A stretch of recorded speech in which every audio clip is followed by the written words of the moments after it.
Hello, my name is Joachim Koops. I'm a senior associate researcher at the Institute for European Studies, and I'm also an associate professor of political science at Vesalius College of the Free University of Brussels.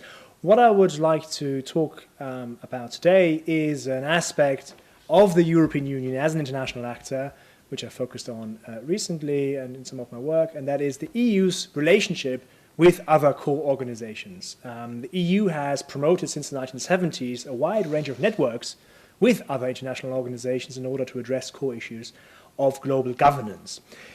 It would be beyond the time and constraints of this lecture to go into all of these relationships, so what I want to focus on in the next 15 minutes is the EU's relationship with two major security organizations, and that is on the one hand the United Nations, and on the other hand the North Atlantic Treaty Organization, NATO.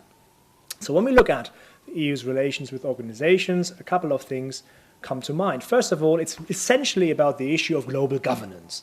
It's a concept, of course, that has attracted some attention from researchers. It has become quite a buzzword. But when we think about the EU, it essentially means, how does the EU cooperate with other organizations? Does it reinforce those organizations, or does it compete with these organizations? And these are some issues I'd like to look at in the next 15 minutes, both in theory and practice. For the structure of this presentation,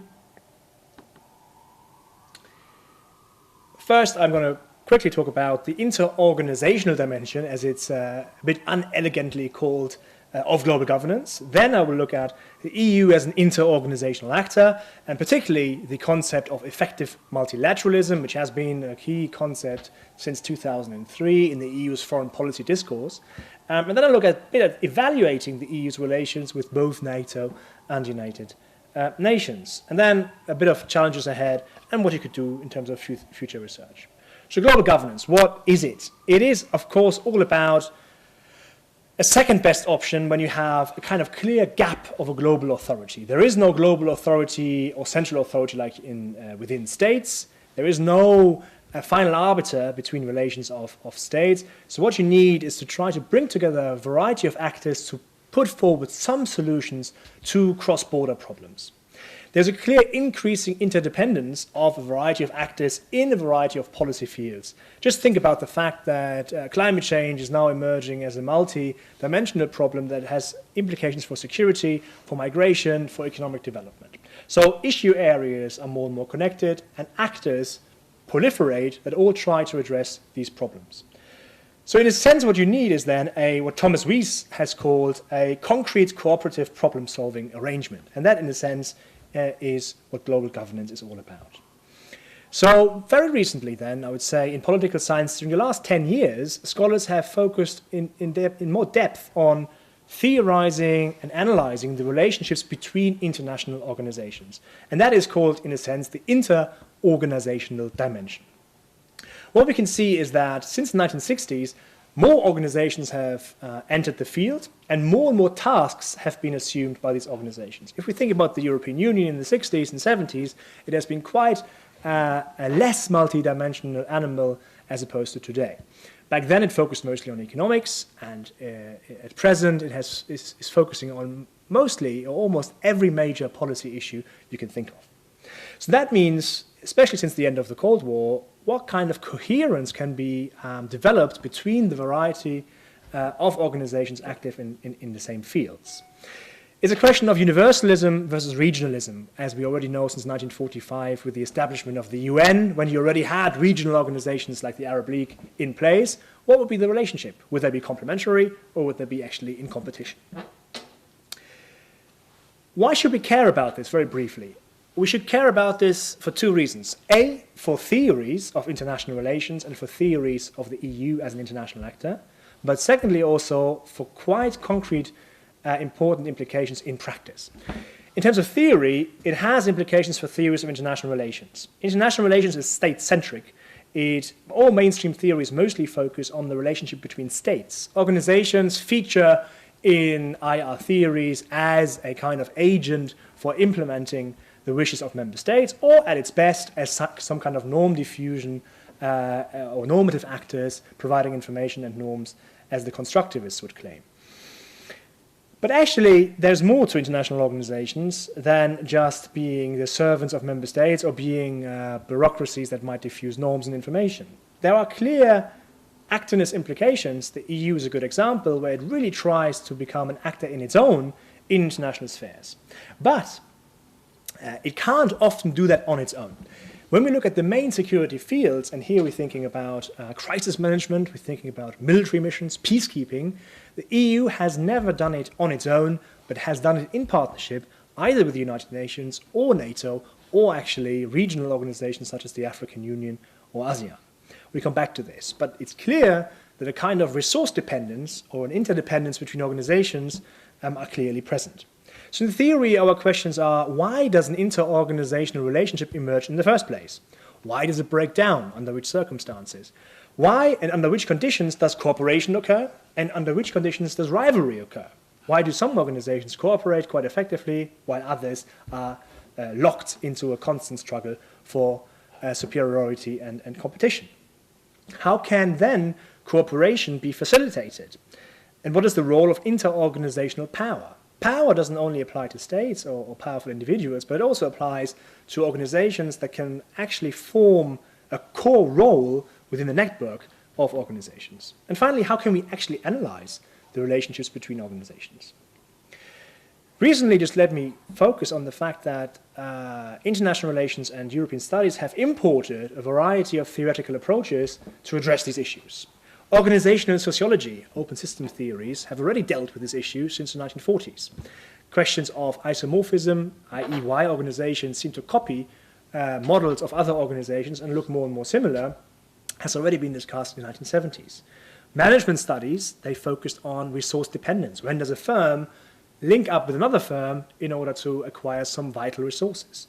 Network theories look at organizations that are embedded in wider networks.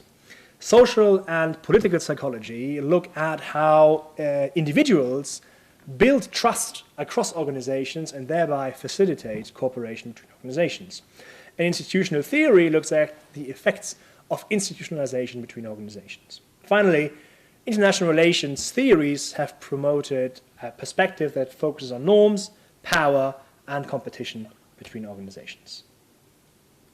Why should we care then, apart from theoretical issues, if we are interested in theory questions, why should we care about it in practice? First of all, inter-organizational awareness and management of different relationships between organizations has become very important since the end of the Cold War.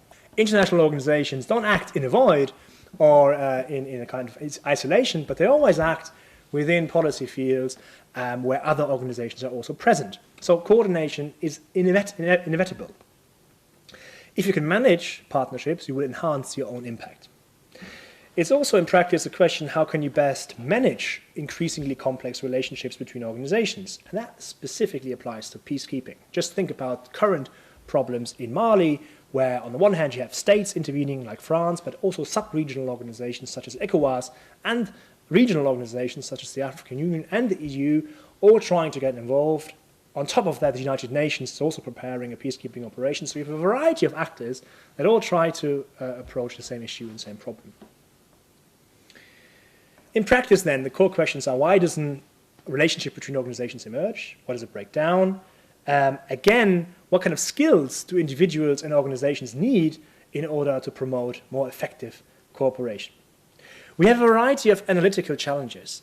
First of all, practice always outpaces theory. And this is no less true for this field.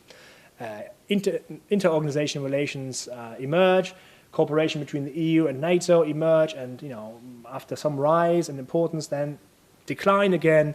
The UN forges ever more new relations between organizations. So what we need is a kind of clear bulk of a variety of case studies that give us comparative insights across many policy fields. So far, our knowledge on cooperation between organizations is mostly still very much confined to issues of peace and security. Finally, it's important to have a multi-analysis approach. That means to analyze when organizations cooperate or compete, you need to know what the member state's role is in this relationship, what individuals, like secretary generals, how they bring organizations together or compete, and what the role of institutional bureaucracies, as well as the international context, is all about. And increasingly, we need more insider and intimate bureaucratic focuses in order to understand under which conditions organizations cooperate. If we look briefly at the historical issues, and now bringing in the EU, we have this problem of what is called task expansion. I alluded to this at the beginning of this lecture, which means since during the Cold War, we had a very nice division of labor between the UN, NATO, and the EU. The UN was more or less dealing with peacekeeping and peace building. NATO was dealing with the hard security spectrum, and the European Union was confined to political economic integration. With the end of the Cold War, all three organizations moved into a field that was newly defined, so-called military crisis management. And it was quite deliberately called. NATO first formed this term in 1991 in the Rome Declaration, and it was then quickly picked up by the OSCE and the EU in the Petersburg Task. Effectively, it is nothing else but peacekeeping. But of course, peacekeeping is a term reserved for the United Nations. So crisis management or military crisis management was a term in the 1990s that most organizations adopted in order to move into this new field. And that also, of course, was the case for the EU. Now, if organizations expand their tasks and want to move into the same field, you have two possible outcomes. It might create competition, or it might create opportunities for cooperation. What you certainly need is a kind of scheme, an overall strategy that integrates different organizational approaches. Now, the reason why the EU has moved into trying to define a foreign policy guidance on how it should approach other organizations is because it entered the new field of security and defense policy. In 1998, ESDP was launched, but it could not be launched if it had not been with partnering up with NATO. Not only because many member states were veto players, who, for example, Britain and all the transatlanticist countries were afraid that the EU's ESDP would undermine NATO and the transatlantic alliance. So one of the major conditions for the EU to develop its own security policy was to coordinate it firmly with NATO. NATO did more than that. Not only did it closely cooperate, but it also imported much of its institutions, much of its ways of practice, much of its military culture to the EU. In fact, when Solana was tasked by setting up the key institutions, he actually recruited key personnel from the Western European Union and with experience in NATO to build up institutions such as the military staff, the military committee, that were very much similar to the equivalent NATO institutions. Finally, NATO was a bit of a Kickstarter for the EU's military operations. If we think about the first operation the EU did in 2003, Concordia in Macedonia, it was done through Berlin Plus, which is a very complex assembly of about 13 classified documents that regulate the relationships of how the EU might use NATO resources to conduct military crisis management.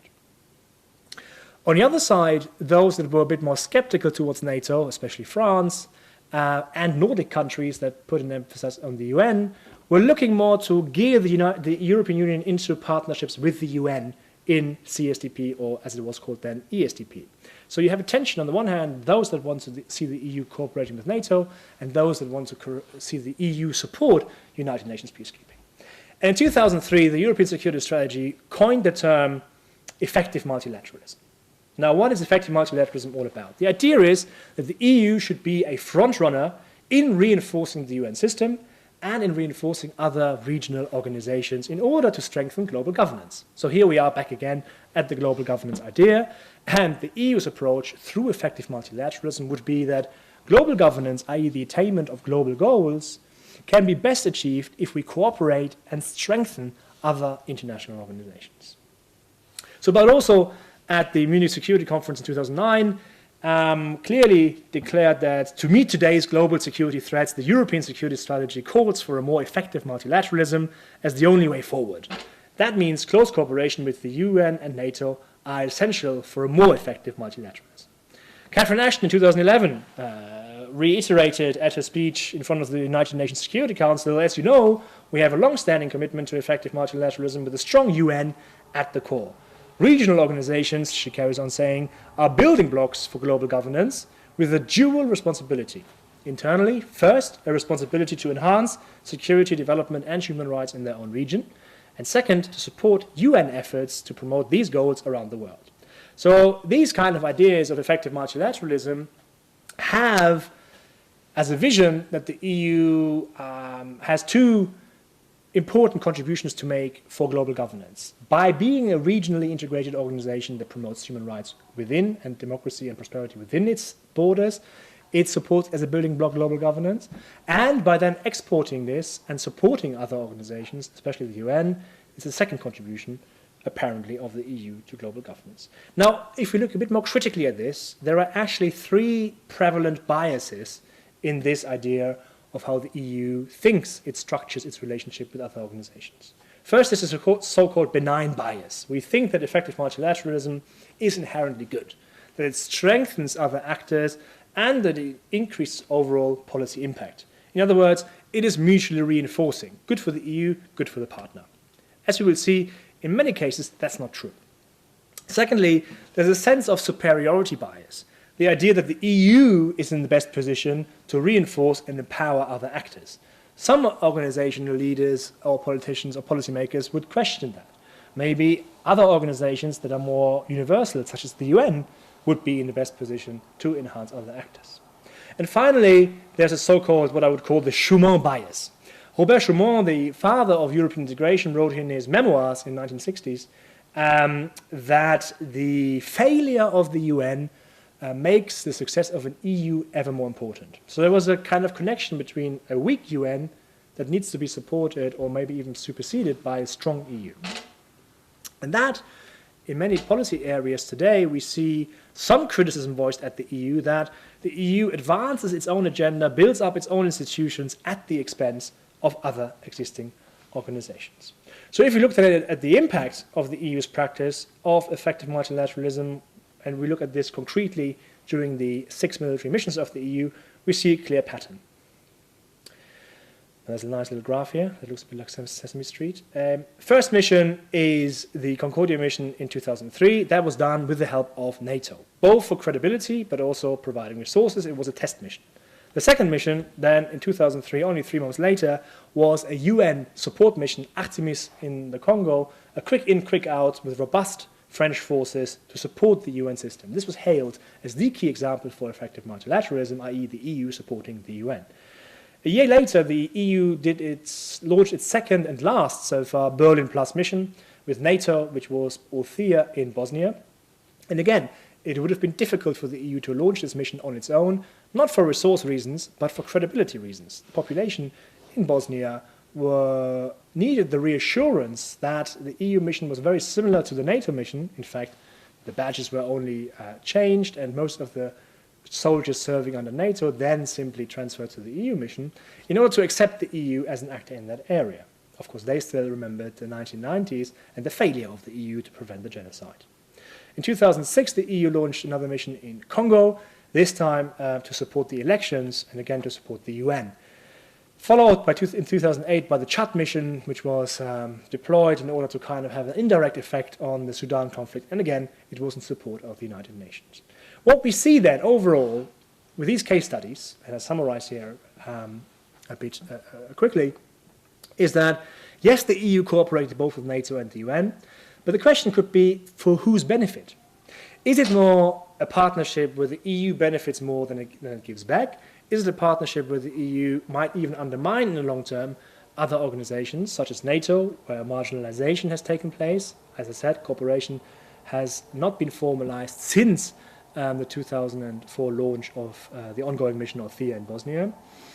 And a variety of initiatives have also undermined existing schemes. I only want to talk about one aspect here, and that is the battle groups, the development of the battle groups, and the marginalization of an existing scheme, the UN Brigade for Peacekeeping. What happened here was that the UN had its own rapid reaction peacekeeping tool created after Rwanda and Somalia in 1999. 16 out of the 23 member states and observers were members of the European Union. It deployed into 6 UN peacekeeping missions. It also built up the African standby forces. But with the beginning of the Europeans' engagement in Afghanistan, but also with the build-up of the EU CSDP and the build-up of the EU's own battle groups in 2003-2004, member states had to make a decision which organization to support. You can only spend a soldier once or deploy a soldier once. So do you commit to the new EU battle groups, or do you commit to existing UN, or do you commit to the NATO response force? And what we saw was that the tendency was to support the EU's own institution, the battle groups. The UN brigades, for lack of resources and lack of variety of political wills, was shut down in 2009. Here the UN lost an important tool. And the NATO response force has to be scaled down also by lack of member state commitment. What I'm trying to say here is not that it's a bad thing that the EU develops its own instruments, but what has to be the lesson learned here for an inter-organizational perspective is, and global governance is, what is the overall impact of organizations either cooperating or marginalizing other organizations? What's the overall impact on global governance and in the security field in itself? And as we all know, the battle groups so far have not been deployed. They might be in the future, but so far they have not. Whereas other instruments such as the NATO response force and the battle groups have, and the UN brigade have been deployed, but have so far been more or less sidelined. There's some talk now about relaunching the NATO response force, but we'll see where that goes. So to sum up some findings we can here see when we look at the EU's relations with the UN and NATO. On the one hand, we have a variety of actors trying to all move in the same field and promoting the same policies. That means, in some cases, cooperation, but in other cases, weakening and marginalizations of other organizations, sometimes even the death of existing organizations. We only have to think about the Western European Union that was swallowed up, or the UN Brigade Sherbrooke that was marginalized. In many cases, and we think here about NATO-EU relations, the EU seemed to have gained more than it has given back. There was some discussion about a burden plus in reverse, where the EU would provide civilian expertise to NATO, but for a variety of member state reasons, this has not been materialized so far. Finally, the policy situation on the ground, quick impact is normally the preferred approach of EU CSDP missions instead of long-term stabilization, with the exception maybe of the old THEA mission in Bosnia. What we need to look into as kind of further research and further challenges is, what is the impact of the EU in general with its variety of relationships between organizations on global governance? We have to be aware of the adverse effects of the EU building up its own activeness. We have to look at the adverse effects of proliferation of a variety of policy fields, and we have to look sometimes a bit more critically of whether the EU is doing what could be called a shrewd inter-organizationalism, which is the use or the instrumentalization of other organizations to advance its own policy fields. We need to be very clear about the comparative advantage of a variety of organizations and make an informed decision which organization would be best placed and best suited in terms of capacity to address a certain policy field. Of course, we shouldn't be naive. Effectiveness is but one, or performance is but one element in deciding which organization should do what. Of course, politics and member states push for promoting one organization over the other always will prevail, but still, in analysis, we need to know whether this is a wise choice or whether this might be detrimental overall for global governance. More needs to be done for actually collecting systematically lessons learned and inter-organizational impact. We have a variety now of instances where the EU cooperated with the UN and NATO and other organizations, but somehow these are all still dealt compartmentalized in a compartmentalized fashion, and we don't have enough lessons learned across the board on what worked and what didn't work. And finally, we need more case studies on this, what could be called an inter-organizational turn in EU studies and international relations. It might be very technical, it might sound very technical, but at the end of the day, the problem of cooperation or competition between organizations is at the heart and at the core of promoting more effective global governance. Only if you have a minimum of coherence, a minimum of coordination, and a minimum of cooperation between organizations can you actually seriously start talking about collective global governance impact. That's it so far. I'm always, of course, available for further questions or correspondence on this topic, and I thank you for your attention.